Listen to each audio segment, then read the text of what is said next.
Well, good morning, good afternoon, good evening, wherever you are in the world. I am Dr. Patience Jackson Rose, and we are here live on Co-working Live with Red Worldwide.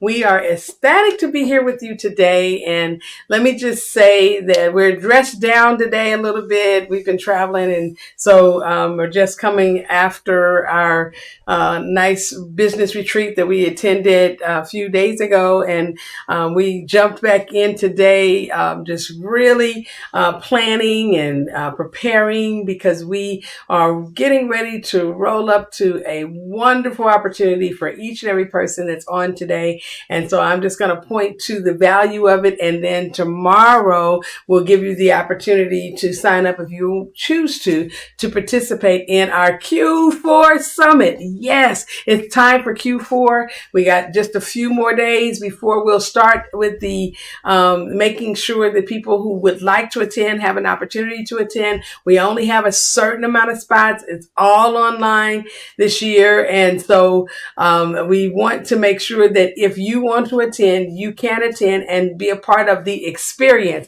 And I do mean it's going to be an experience today. I got a confirmation from one of the speakers that I wanted to have as a part, and he has agreed to be a part. And you guys are going to be really, really blessed by this young man's story and by what it is that he's doing in his businesses now. And so this is going to be very powerful.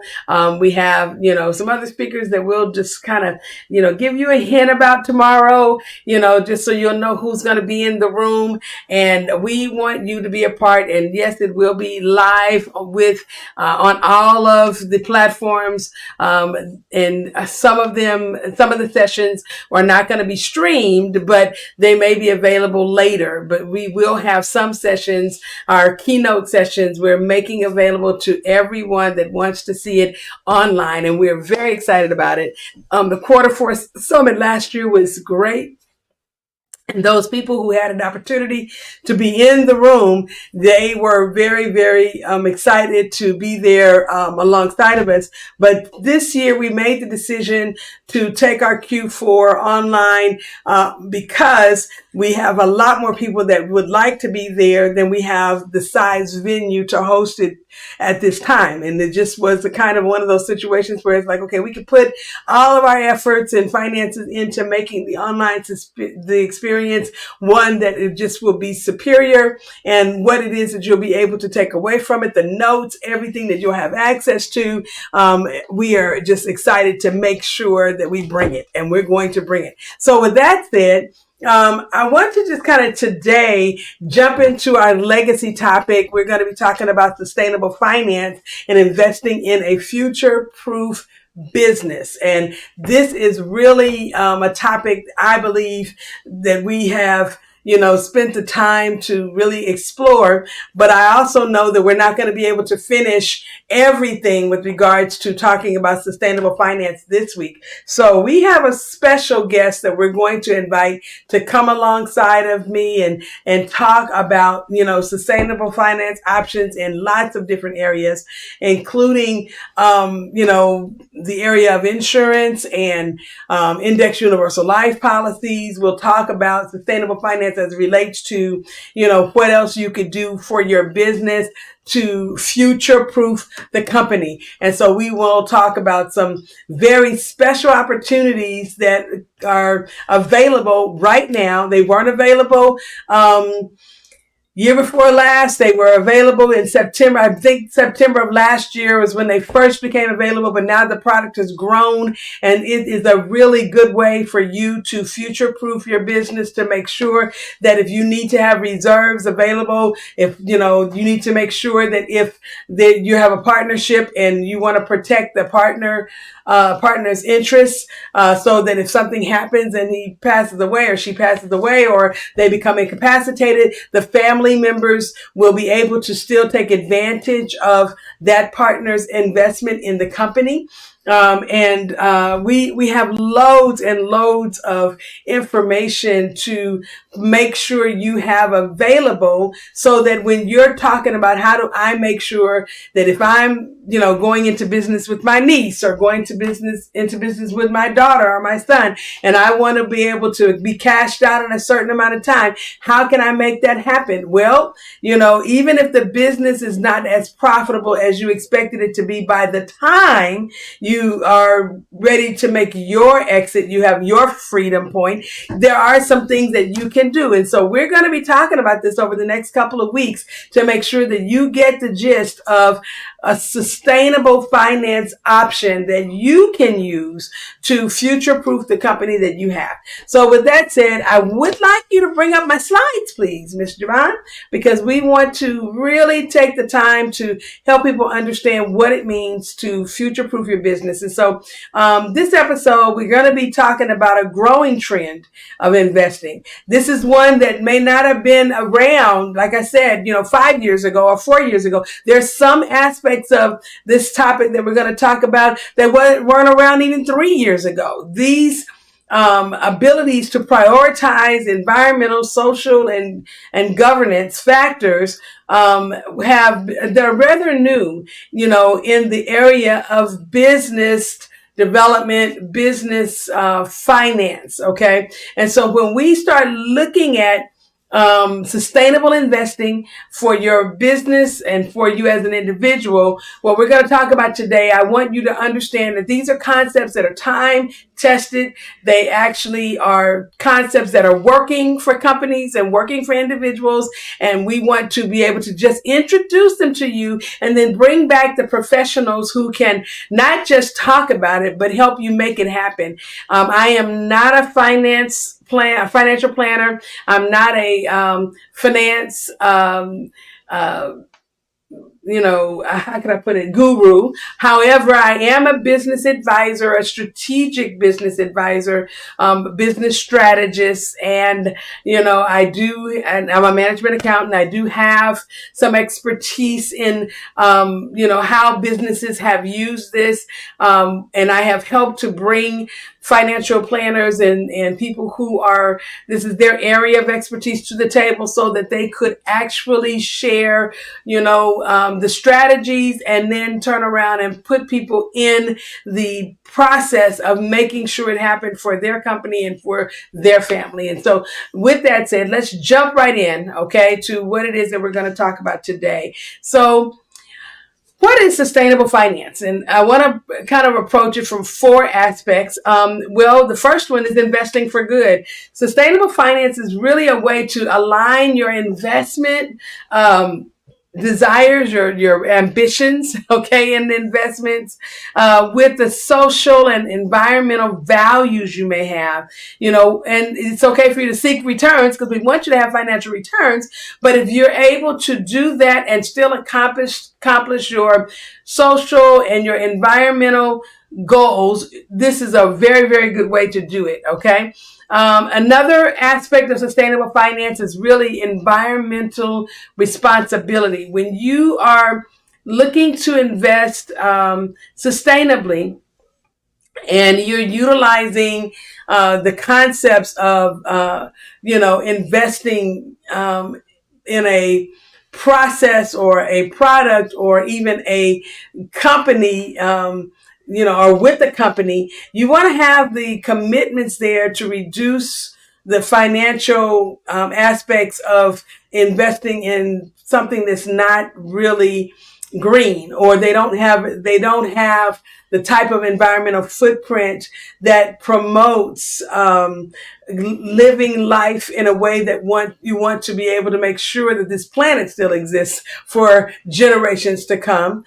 We also want to make sure that, when we're looking at sustainable finance and how it supports businesses, we want to support businesses that, have the ability to promote clean energy and other practices that make sure that their impact into the carbon footprint is one that is lessened and, lessen to the degree that it can be, to make sure that the planet is still around, like I said, for years to come. And then, of course, when we're looking at the social impact of, this concept, these people who are operating sustainably in their finance structure, they're looking to emphasize investments that benefit society, such as affordable housing or healthcare and education.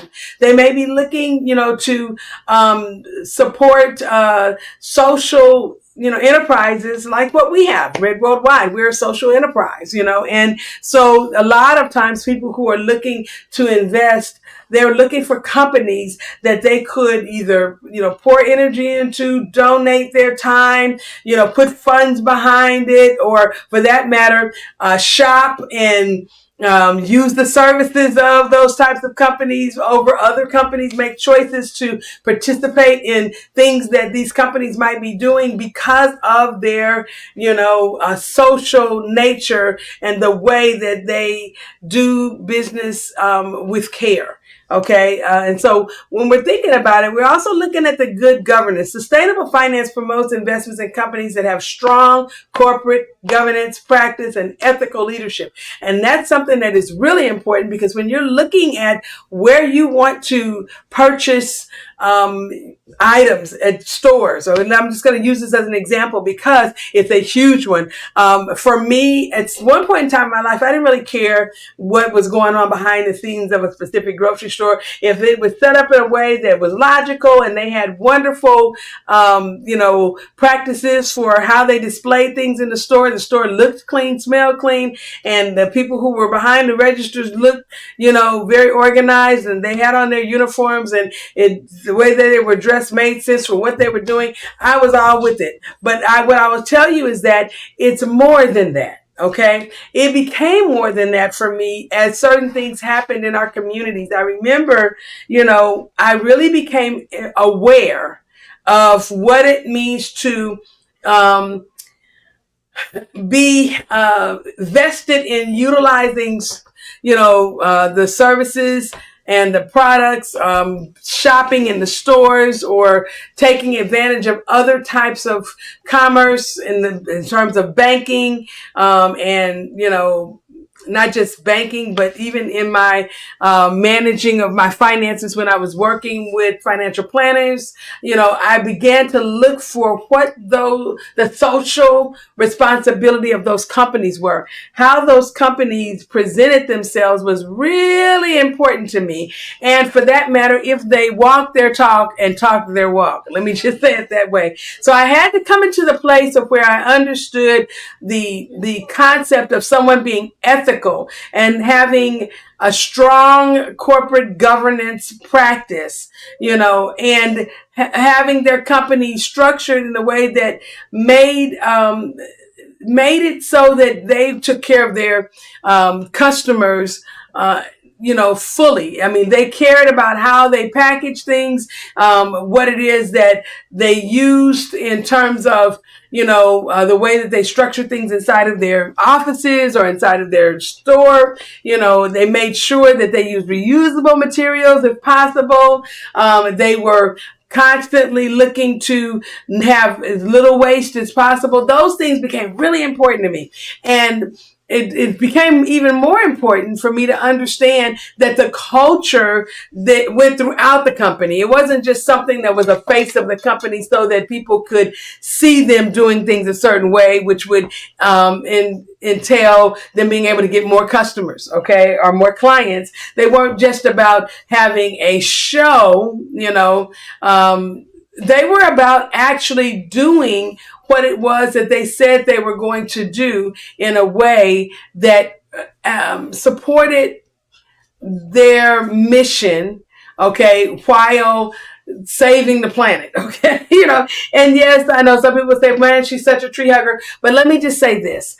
I really believe that it's important for me to do business in a way that's going to make sure that things are better for those coming behind me, especially my own children and grandchildren. But it's not just about my four and no more. It's about other people's children and other people's grandchildren, which is the reason why we do some of the things that we do the way we do it. We were intentional about going from 7 offices down to 1 when we understood that the funds that were used to have 7 offices could be utilized to make better products and services for the clients that we served, offline. It was more important for us to be able to give them a better product and give it to them faster, give it to them in a way that would be usable long term, that would increase the customer lifetime value, not for the financial aspect of it, that's a part of it, but for the fact that people don't have to change vendors from one to another to another to another because of the fact that the quality was decreasing. We were intentional about increasing and improving the quality of services that we provided so that the people who were on the other end of receiving those services would not have to work so hard to get what they were wanting to have. And so let me just, put it there. When we're looking at the environmental, the social, and governance investing, we want to be paying attention to how does this play out with the companies that we have,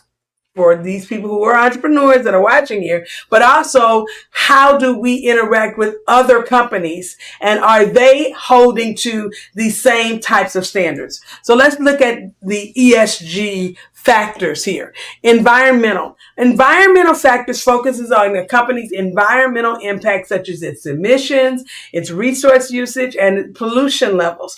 I am so impressed when I'm able to walk in to any type of business where I notice that they've replaced all their lighting with LEDs. They no longer have fluorescent lights, even if it's an older building. They've gone the route of being able to replace their balances with ones that actually could fit and LED lights in there. They've done the things necessary to make sure, if possible, they're able to use natural lighting, through having maybe their windows open at the top or open, from the middle up to the top, so that they could decrease the amount of necessity of using electricity and use that electricity in places where it's much more needed, and so this is a big deal to me as a consumer, to make sure that if I'm doing it, I want others to be doing it too. And I want to align with companies that are, concerned about, how we can help each other conserve the energy and usage, and make sure that when we have a situation where we need more of that energy, the energy is available to be used, because we're not wasting it, in places where it's really not as needed. And then also, I've lived in a lot of different places. Currently, we are going back and forth between the West Coast, East Coast, and in the Southwest. And in every one of these places, the pollution levels are getting more and more noticeable, over time. Not saying that we didn't have the same level of pollution in California, in previous years, because, there have been times in California where the pollution levels were absolutely overwhelming. To even, drive through the city, sometimes it was as much smog as it is fog in other places. And it's just not very good to see all the emissions, and looking out of the window as you're riding down the highway and looking at these different buildings, and you just seeing all of this, the smog from the cars, and as well as all of the leftover environmental waste that is in the air from whatever is being done there. And so I'm sharing this because I want you to be able to really wrap your mind around what you can do for your company to reduce resource usage, and or have a more efficiency in resource uses. And if you are a company that is contributing to pollution levels, see what you can do about it, how you can help to make make things better for not just your company, but for every other company and every other person that exists on this planet. And so this is a very important concept to be thinking about. And then when it comes to your corporate social responsibility, you want to look at your labor practices, the diversity in your company, and the community engagement. These three areas are very, very, very important. A lot of people are not as concerned about the people that they have working alongside of them, providing the services to their customers and clients, the people who are making things happen on a daily basis. They don't look at them as a team. They don't see their company as an asset, and they don't pay attention to how people are respected and how they are regarded, which those two things are very different. Okay. There is a level of respect that you have that is just unspoken. Okay. And you show that in the environment that you create for the people that are working with you in your company. I mean, what type of chairs do they have to sit in? Are they comfortable chairs? Are they ergonomically designed? Are these chairs that will not lead to some long-term illness just because the person is working at your location? What is it that can you do to include the necessary accoutrements, the things that make life easier for the people that are working with you, so that they know that when they come to work for you, you have designed an environment for them to work in that demonstrates that you care. Okay. And that is something that you have to be thinking about in this age. You've got to be thinking about what it is that, what type of quality of work you will get if you put in the quality, environment for the people to work in. You have to be looking at, how they're going to regard your customers and how they're going to deal with the customer when they have a space that is designed for them, to be safer and to be happier, and it's healthier for them to work in, and then, the other thing is that, and I know there's a huge issue going on right now with diversity and inclusion. I don't want to make this episode at all about D&I. I don't. I just want you to understand that there is a real situation, that's going on that includes being able to, maybe you're in an industry, and I'm going to go back a little bit. Maybe you're in an industry where they've removed the concept of D&I, from even every area of practice in your industry, so that it's not a thing that's important anymore. Okay. I am saying to you that if you are owning and running your company, you have the ability to create the culture that you want. And when you are recognizing that there may be a disparity, amongst certain types of, or certain peoples, certain ethnicities, certain cultures, certain even gender, disparities.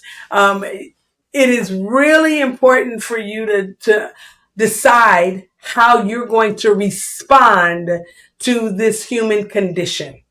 And so when we're talking about looking at the social responsibility and the justice factors, that are part of the ESG investing, you might want to consider investing finances of your company into having more appropriate labor practices and being aware of the diversity. And maybe you don't have the capacity to do as much in terms of, evening out the playing field. But you could make things easier for people who are working alongside of you, who are working on the teams that your company has, in different places. You might have teams that are working external, to your offices. And there may be things that you can do to make it easier for those people to be able to do their job in a way that's consistent with what it is that you believe and are holding as the true core values of the company. And then, of course, community engagement is also a factor. Okay. You've got to be able to engage your community, in every aspect of the social, responsibility of your company. When you can demonstrate to the people that you are working with on a daily basis, the people that you are serving, people who are buying your products and services, the people who are the vendors that you are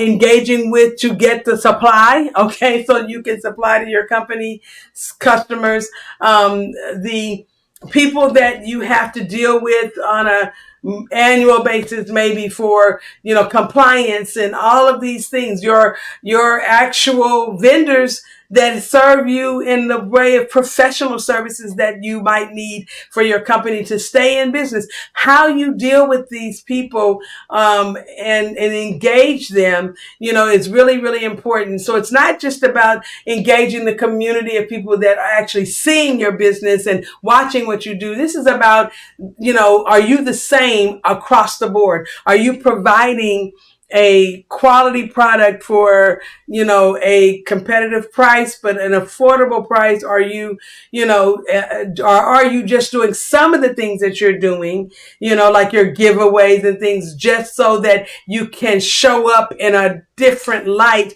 to the people who are, considering doing business with you, or the ones who might even be doing business with you, and it has nothing whatsoever to do with what you really have as your as your corporate value. Okay. So I'm just trying to enlighten you to things that you might want to be thinking about when it comes to your ESG investing: environmental, social, and then of course governance. How do you govern your company? What is the structure? What is the transparency level? Can people actually take a look at your books if they need to? What are your ethical practices? Do you have them written down somewhere? Is this something that actually shows up in your brand, or is this something that only shows up when there's a problem and you now need to do some reputation management? These are real factors that people are looking at when they're thinking about doing business with you, or for that matter, sending someone else to do business with you. And you need to be looking at it from a standpoint of, this can future-proof my business if I can get this right now.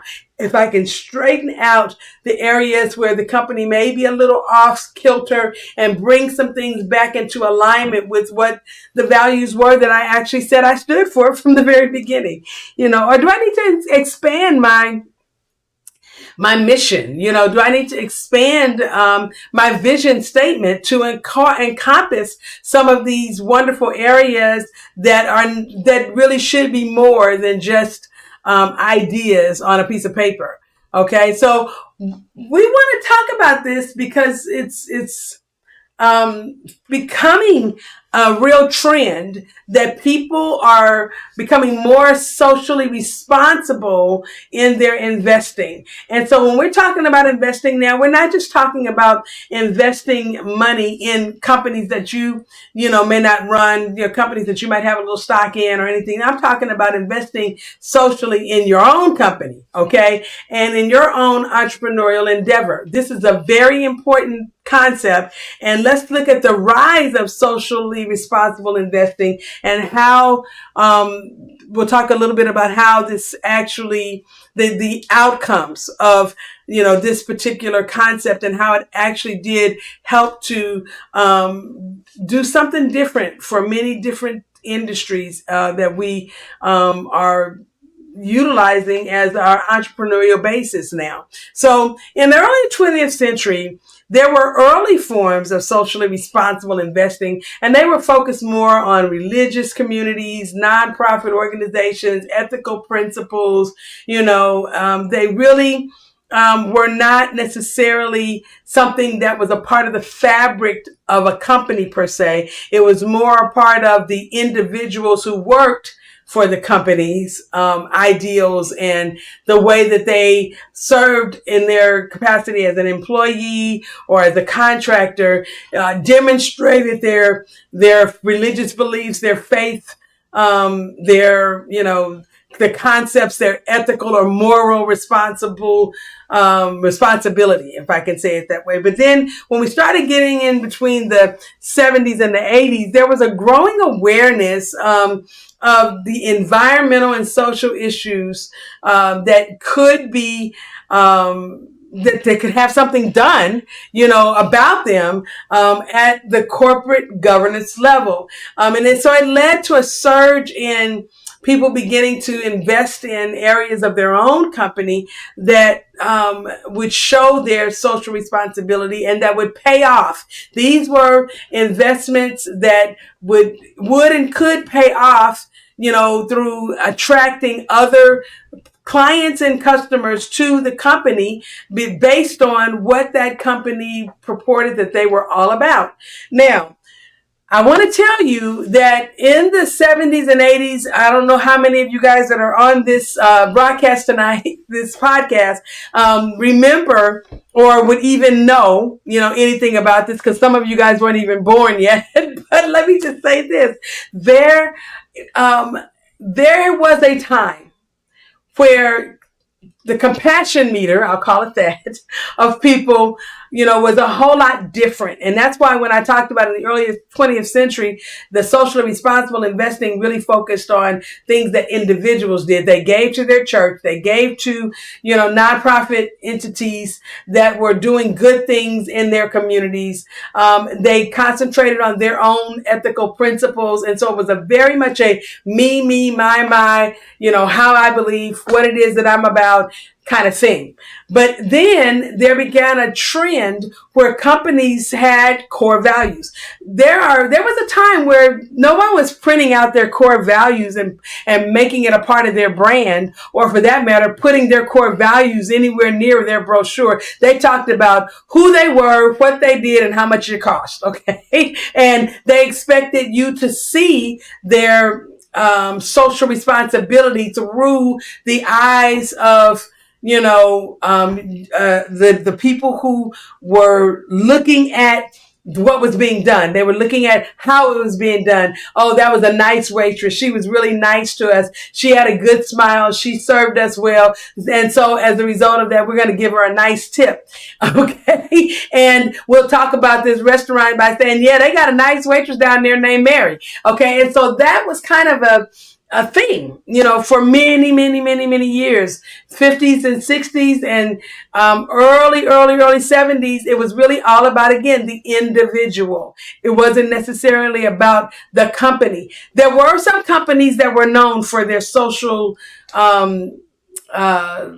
their empathy and the way that they served people and the responsibility that they had for the taking care of their end customer. There were some companies that were like that. I mean, I remember hearing tell of Pan Am Airlines, and I remember being served by Continental Airlines at one point in time in my life. I remember the expressions that would, come from the people in the red coats and how they were, how they would serve when they were doing whatever it is that they were doing, whether they were standing behind the ticket counter selling you a ticket for an airline flight, or whether they were actually, serving you as a stewardess or steward, or having, the ability to get you ready to get on the flight. The way that they did it, it was just so very different. And so I'm saying that I'm using those airlines as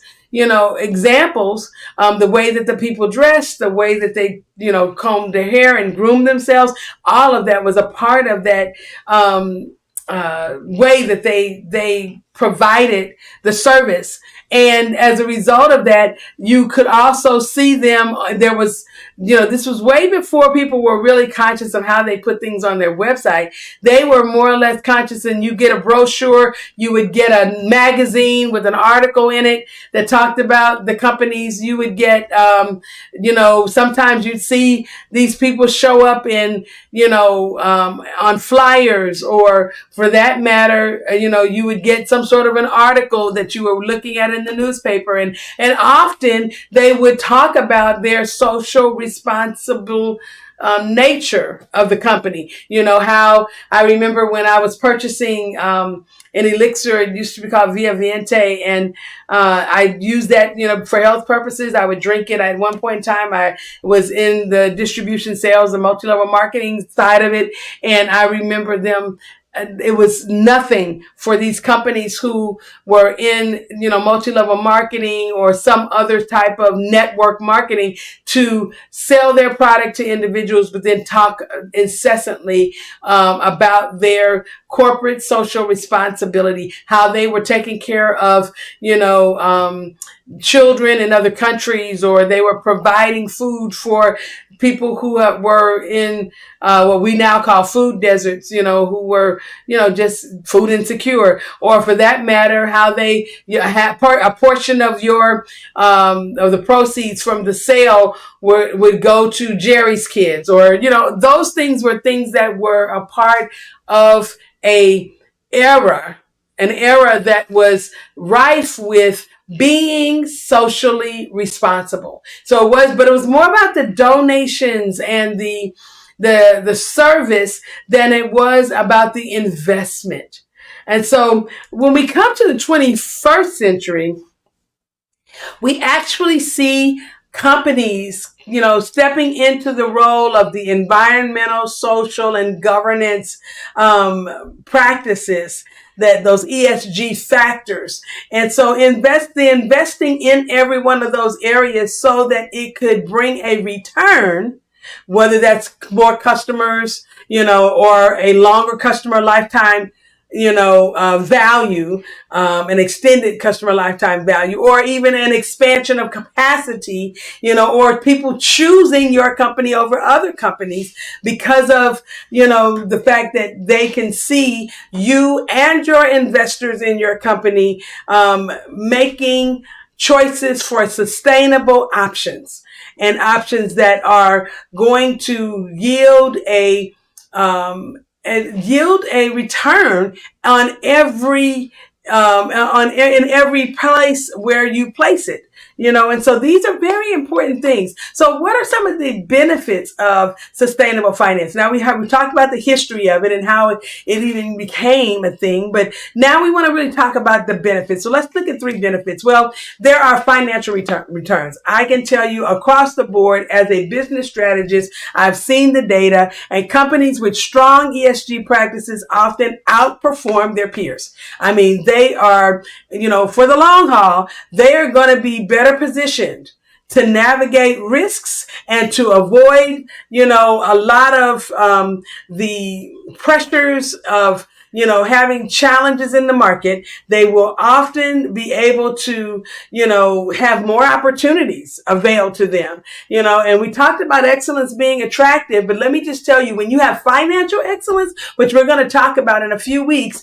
those returns, you know, are returns that are tremendous, you know. And we'll look at some of the overwhelming statistics on how, when companies show up strong in these factors, you know, environmental, social, and having excellence in their governance practices, they are often more chosen by customers and consumers than other companies that do not spend any time working on these areas. Okay. And then of course there's a positive impact. You know, when you have sustainable investments, they contribute to a more just and sustainable society by addressing your environmental and social challenges, okay, that are going on in your area. And in some of the areas where I have lived over my lifetime, there are just more challenges in some of those areas. And a lot of it has to do with the lack of funding, the lower amounts that people might make. You know, in some of those areas, the demographics themselves play into this extremely well. And so you want to look at, okay, if I'm in an area that needs more, okay, then maybe I'm there so that I can give more. And I'm saying this to you, not assuming anything about anyone that's watching this today, but I'm saying that I want you to be a participant in this. I want you to open up your mind, and I want you to be thinking about, am I making a positive impact? Am I making an impact that's going to leave an impression so that when the person leaves my company, that they are so impressed with what we've done that they're never going to be able to go back to who they were before, because they know more about what it is that they're coming to purchase, or what it is, the service that they're coming to, take advantage of. They are aware of other options, and they choose you anyway, because even if your price is more, they're going to choose you because of the impact that you're making in society and what they want to be a part of by choosing to do business with you. Now, I am telling you that this is a very, very big deal. You might not see it that way, but I am saying that I've worked with people who, in some cases, there have been situations that have happened that were just far beyond our control. There's nothing that we could do to fix it per se, because we did our best, but for whatever reason, something occurred that caused us to not be able to serve at the level that we normally would serve. And so in this case, because of the impact that we had on other customers, because of what they saw about us on the internet, or they saw it in some journal or some, article, or they were able to talk to someone that had done business with us way before they ever got to us, or for that matter, they saw it on our website, or whatever it is, they were aware of our impact and the impression that we left, not the one incident, but the impression that we left on them from all of these other places covered that one incident. Because I would be remiss, in having a conversation with you about this, to tell you that a benefit of a sustainable financial investment, an investment in your own company, okay, could actually cover over things that are not necessarily your best look. There are times when, and I've had this happen in our company, and I've seen it with other companies, where things occur that you just couldn't account for, and sometimes it's your fault and there's nothing you can do but just say you're sorry and, offer whatever concessions that are in your power to offer. And it is really going to be your culture, your history, and sometimes even beyond that, your willingness to want to make something right, that really does leave the positive impact. So it's not just really about addressing the issues of the ESG factors. It's also about, how do you respond to challenges? How do you respond to issues? How do you show up in places when you can help, what's going on in and around your community? I can tell you that there have been times where we were located, in business. We might have been located in a place where the need for us to step out of our comfort zone, doing what we do for the people that we serve every day, and jump into helping to fix an issue that may be going on in our neighborhood or our community. And being there and available, willing, and ready to do something, has increased our ESG factors amongst other people in our building, other people who we do work for and with, and our vendors. It has really changed the way that they chose to do business based on what it is that they saw us do. And then, of course, looking at the risk mitigation, ESG factors can also help to identify, manage potential risk, and such as climate change or resource scarcity or social unrest. Just as I was talking about, the positive impact that you can have, the impression that you would leave when you do have a positive impact, it extends to risk mitigation, because sometimes there are things that are going on that, and giving you an example of, something that happened in my own lifetime, is during the Rodney King riots years and years and years ago, when people were in situations where there was such a social unrest, and having a company at that time that was willing to, be a part of the change, as opposed to talking about what was going on and, being a part of a discussion without being a part of the solution. I can say to you that it changed everything for, our companies that we had at the time, and what it is that I was able to do, with people who joined hands with me to be a part of that change. I remember, as I'm talking about this, that there were really a lot of companies who shut their doors, and, some companies put on their in their windows, Black owned businesses, even when they weren't Black owned businesses, to try to keep themselves from being robbed or pillaged, or, the windows being broken, based on all of the social unrest that was going on at the time. I wasn't around during the Watts riots, but I know that history, that the documentaries, the discussions that I've had with my parents and others, that were around, that talked about the similarities of what was going on during the time of the Rodney King riots and what was happening at the time of the Watts riots. And even amongst the time when we had the huge Black Lives Matter movement, because of all of the deaths that were occurring in unjust ways. And, based on, not that there's ever a just way for a death to occur, but when there's something that's happening that creates, such a schism, and I would say a breach within the community of trust, somebody has to step up to try to mitigate the situation. And so when you have ESG factors that make sense, it really can help you identify. As I said, you can look at and see what these threats are that turn into to being a risk. And you can look at, how you can participate in being the solution, and how can you join with others, to have this become a benefit for your company, and what it will mean for you in the long run. So now, what are some of the sustainable business practices we can talk about? Well, renewable energy is one. We talk about using solar and wind power as much as we talk about using electric vehicles and, hydro vehicles, vehicles that are natural gas for some of the companies that actually, have the ability to use those types of vehicles.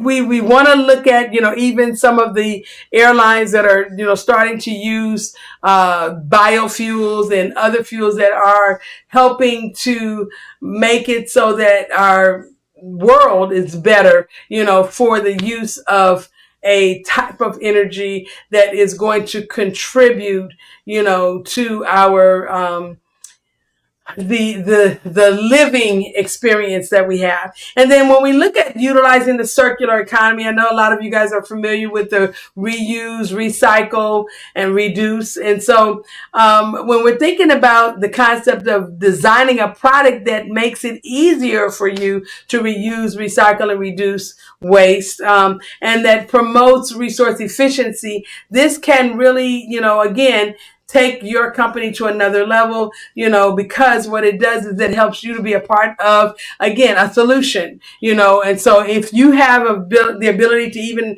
design services that surround the concept of, not wasting, not having opportunities continually there for people to waste, or for people to end up having these concepts of, using as much as possible, and that being connected to luxury and some of the other things that I've seen and heard about how people choose to live their lives. I know people that, are not concerned at all about the environment, and they use as much light as possible during the day.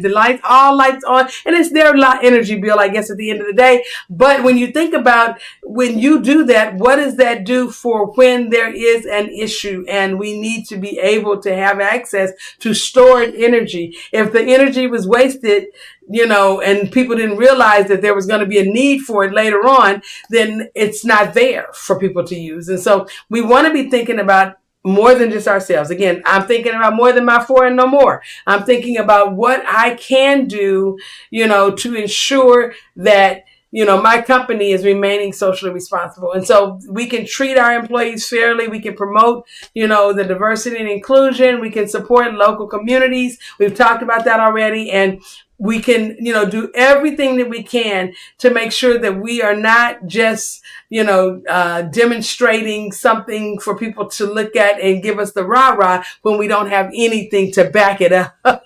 And so I want to just, again, encourage you, to have some transparency and accountability, communicate your impact, transparently, and be accountable to the stakeholders, to the people who are using your products and your services, to your shareholders. If you're a company that's public, if you're a company that's not, and you are a privately held company where people own shares, be accountable to them by making sure that you are using the sustainable business practices when you say you are. Okay. And then, of course, what are some of our strategies? Well, let's take a look at a few of those. In integrating, if you haven't done it, you can integrate and incorporate the factors into your traditional investment analysis. If you are actually investing money, okay, in more than just your company, you want to be looking at companies that actually do things that are sustainable for the long haul. What about impact investing? Investing in companies that aim to solve specific social or environmental problems. And there are companies that are out there doing it. And so if you are putting your dollars into investments, then you want to look for those companies. If you are in a company that is, the company's investments are designed, so that they can actually bring a return, look for opportunities for impact investing so that you can join forces with other companies that are doing great things and, of course, get the return while you're doing it. Then when you're looking at things like sustainable bonds, bonds that are issued by companies or governments that finance sustainable practices. If you're a person who you're investing your own money, you can look for these opportunities. I know that there are people that invest in municipal bonds. They actually invest, they buy school bonds. They buy bonds for the hospital. They, work alongside, city investments, when cities are investing in these municipal bonds, and they will join forces and be a part of those types of investment opportunities. And then, of course, when you're looking at green funds, mutual funds or exchange funds, when you're looking at, the opportunities that can come your way for some of these, you might want to be thinking about, how you can make these things happen and what it is that you can do to become more, a better solution than just, thinking about, okay, well, what's the highest return? Okay. Because there are a lot of people who think that way. They're only looking at the return. They're not looking at what else can be accomplished, and they're making an investment into something. And so, when we're thinking about these sustainable options and, mitigating, the risks and things that you have available, you can also be looking at, okay, what can I do in terms of, my ability to take the resources that I have or that my company has, and how can I put something to trade, So, let me just talk just a little bit, about 5 minutes. And I promise you, we're going to jump out of here. But I just want to make sure that you understand the difference between the mutual funds and the exchange traded funds. Some people who are on here may not know the difference. And so when we're talking about investing sustainably and we're talking about mutual funds are where you use maybe professional management, to invest your money. These are fund managers, and they invest decisions on behalf of their investors. And so generally, they pool the money from many investors to produce a diverse range of securities, and such as stocks or bonds or other assets. And so some of the characteristics of the mutual funds are going to be that it is professional management, that there is diversification, it's a variety of securities that are invested in, which reduces your risk, through diversification. But then they're looking at the pricing. The mutual fund fund shares are priced once a day, okay, at the net asset value. All right. And they call that the NAV. Okay. And so, it's calculated after the market closes, and so that's generally where the price comes from. And then as far as trading is concerned, the investors buy or they sell the shares directly from the fund company, not on an exchange. They're actually buying it direct, and they're selling it direct. And then there's a minimum investment usually when you're talking about mutual funds.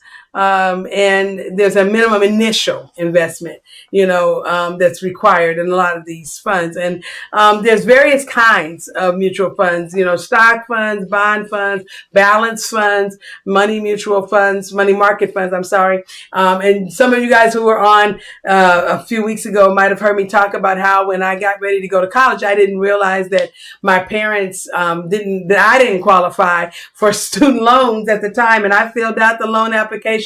My mother told me to tear it up because we didn't qualify for that. And I'm like, well, why not?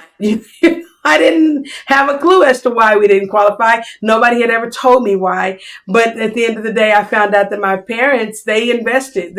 My father, he had bonds that he was purchasing all the time, savings bonds, United States government savings bonds to be exact. And they also bought stock. And so they had these stock funds that they were purchasing, and they did it, through a broker. And some of the funds that my father had were in the company where he worked, or for that matter, not necessarily the exact company where he worked, because the company where he worked had a contract with Boeing Air, and he had stock in Boeing. And so at that particular point in time, he utilized his ability to grow his money in a way that made a lot of good sense. And at the right time, he went and he took out, a good, double-digit thousands of dollars to pay for my college, and he wrote one check to pay for college, not just for 1 year, but for the amount of years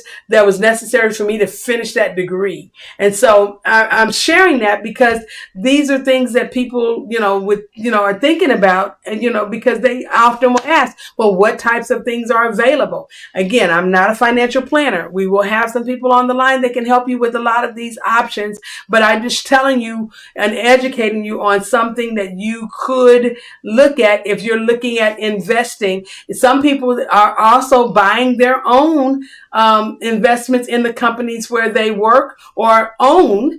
Okay, they're owning a portion of the shares, and they're only making a certain amount of the shares available for others to own. And so this is a real thing. People do this, often. Now, exchange traded funds, they're similar to mutual funds, but they represent a basket of securities.